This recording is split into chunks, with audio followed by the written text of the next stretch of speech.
Hi folks, it's Tommy Frugal Prepper. I'm down here in the basement loading me up some 357 magnums. Right now, I just got done doing a box of 38s. I'm going to do another box of these. And I got my 357 magnums, my 158 grainers. And I've got a whole bunch of 125 grainers here, 357s. And I'm going to take my gun out next Monday. I'm going with somebody. I had a stroke, if you don't know. Those of you who watch my channel know that, but I can't currently drive.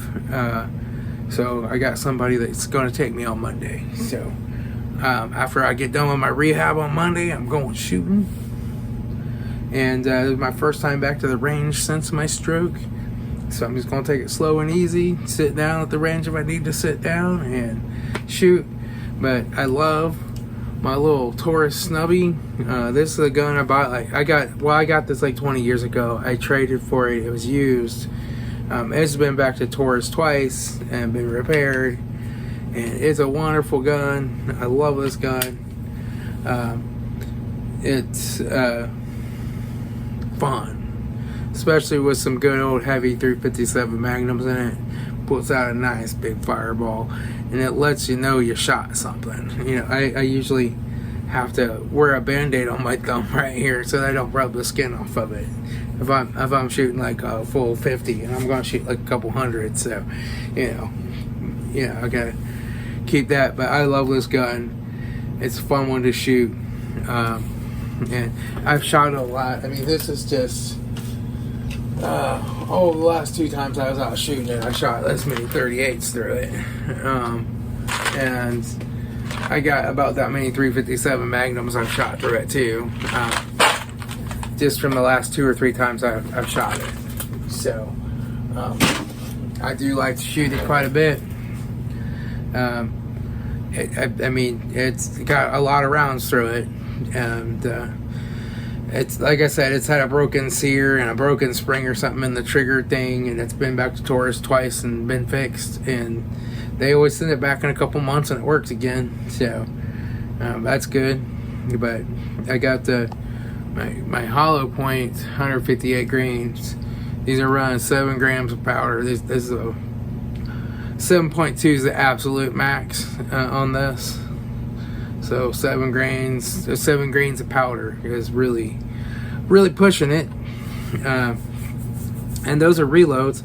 But I have 5 left of my Remington white box hollow points that, I thought that I had another box of these and I didn't. So I got down to my last 5. And I was like, well, I gotta have something to reload. I don't normally like carrying reloads, but I had to have something because I couldn't find any, and I just still don't know if I can, like some good hollow point defensive loads.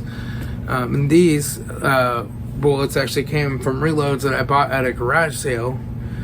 Somebody had loaded these in the 38s, and those 38s were loaded real hot. So I just pulled those apart and pulled the bullets out and loaded them up for my 357 loads. But you know, you gotta have some. But I just want to talk about today. I'm gonna have some Diet Dew here. The Lake City ammunition plant, or whatever, the military plant,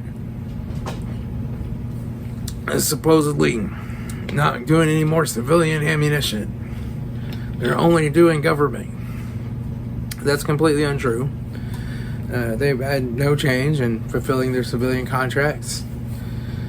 And they're still making civilian ammunition, and they don't plan to stop making civilian ammunition. I'll put a Facebook post right here.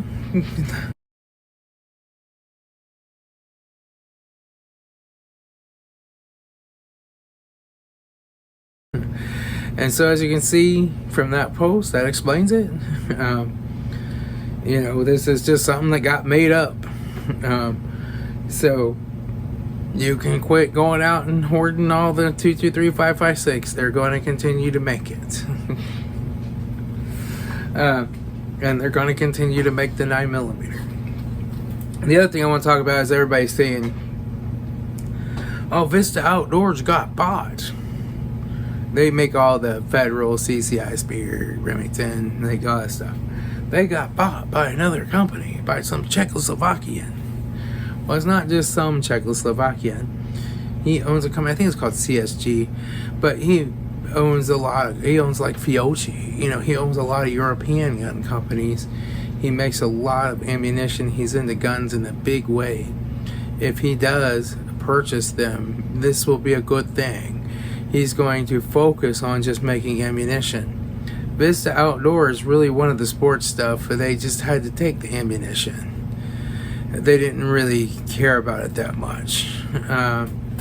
I think this would be a great thing, number one. Number two, it's still going to be made in America by Americans with Americans running the plant. They're keeping their current CEO. They're keeping everything pretty much the same. So that's not bad. And number three, he hasn't bought them yet. Okay? When you're a licensed ammunition manufacturer, when you're registered by the FFL, and you change ownership and you go from a publicly traded company to a privately owned company, there's a lot of paperwork that has to happen. Number one, the board still has to vote on it and approve it.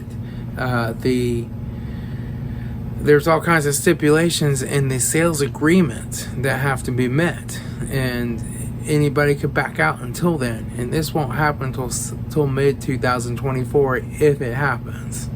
Until then, it's business as usual, so there's no immediate concern to worry about there. So anybody that tells you, oh, they got bought, blah blah blah, they're not bought yet. They have an agreement and announced an intention to buy it, and they have a preliminary agreement, but there's a whole lot that has to happen between now and them actually buying it. That's like somebody saying, test driving the car and giving you $100, saying, yeah, I want to buy that. There's $100 earnest money. It's not over till they bring you the rest of the money and you give them the title. You know. So there's that. So what I would do right now, if you're worried about ammunition, is I would learn how to reload some ammunition. Start with one load. Maybe you have a 38 revolver, a 357 revolver. 38s are super easy to load. You don't have to trim them. 357s, you gotta do a trim, deburr. But 38s, you don't have to. They're not high enough pressure to have to detrim those, and they're a really easy one to reload. I have a video on how to start reloading on the cheap, where I load some 38s. And I would learn how to reload some ammo. I would get some reloading supplies. I get some primers, some powders. I get a cheap reloading press. You gotta start like with a little cheap press like this, or get a breech lock kit. These breech lock kits are really good, a good buy for the money. And learn how to reload some ammo. Whatever caliber you want. And then you're gonna have supplies in stock. And then people are start talking about, oh, there's gonna be a big ammo shortage. And instead of running out to the store and trying to find the ammo at the last possible second, you're gonna be like, oh, that's fine, I have plenty, I can reload. I don't really care. And it won't be a big deal if there's a shortage. You just do more reloading. If the price goes up, you'll just reload more. And you can do this with a single stage press, and you can reload a lot of ammunition with a little bit of time on a good single stage press, and you'll have lots of fun. And you know, as far as getting to knowing how to do it, you'll watch some videos, you'll do some loads, and it'll become really obvious to you how you do it correctly pretty darn quick. And I'm not talking, you might get into where I want to make these perfectly accurate, super fine hunting rounds that are a half inch at 100 yards, Yes, you can't do that. You can get the powder trickler out. You know, do all the fancy stuff. But when you just want something to be able to go and shoot at the range, a box of 357 target loads. I mean, like, we're talking ball ammunition, not defensive loads. A box of 50 rounds was $52 at Cabela's. $52. I'm reloading these for, top 15 cents a round. Makes perfectly good sense to me.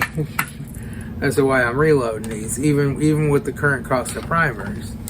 It's still worth it. Now, 9mm, if you can get that for like 10, 11, 12 bucks a box, it's probably cheaper to buy it than it is to reload it right now. But you'll get like me, where you work up a perfect load and you just want to fire your loads, not the loads that they make. But any of the specialized, my mom has 38 Smith & Wessons. I have a 32 H&R Magnum. You know, I can reload ammo for that rather than buy it. It's a whole lot cheaper. So, yeah, and the 38 Smith & Wesson, good luck even finding a box of those in the last 3 or 4 years. There aren't any boxes. Because everybody ran out of 38s and they found out you can fire a 38 Smith & Wesson out of a regular 38. You can. The bullets are slightly different, but they'll work. But yeah, so they bought those up too. And so being able to reload that stuff's kind of nice and important. Now these two came out too short, and they felt weird when I did them. They felt kind of weird, so I'm going to try to see if I can redo these. I don't know why they came out too short. I'm going to try to extend the bullets out a little.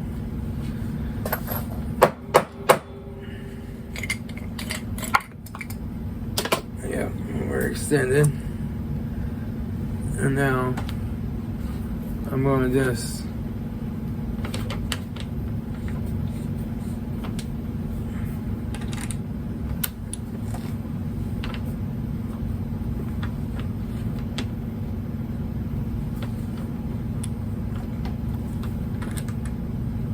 I think that's still too long. 1.590, and we want 1.580. That casing's a little short. So what's going on there? Yeah.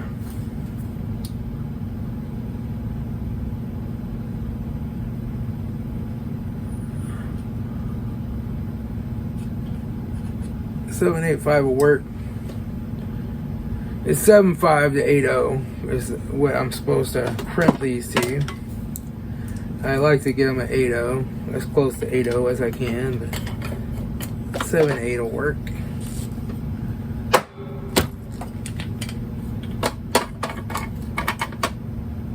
There we go. And now we'll measure this one. Yeah, 1.6.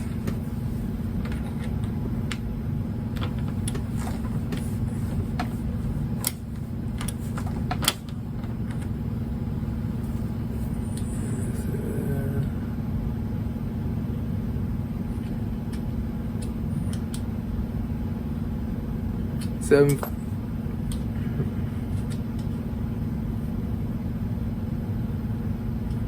7.55 should work. 7.6, yeah. I crimped her a little too far. So now what I'm going to do is back this out. Put this down. So I get a good crimp on it. There we go. Yeah, those cases are just a little bit shorter than they're supposed to be. But they'll fire okay. Alright. Yay. So there's my 357 mags, and then I'm going to put a piece of tape. I always put a piece of tape on here and just label what the load data is. So these are 38 specials, 158 grain plated flat points. Accurate number 2, 3.7 grains. Everglades is the maker of the bullets. Everglades ammo. So that way I know what I loaded for sure.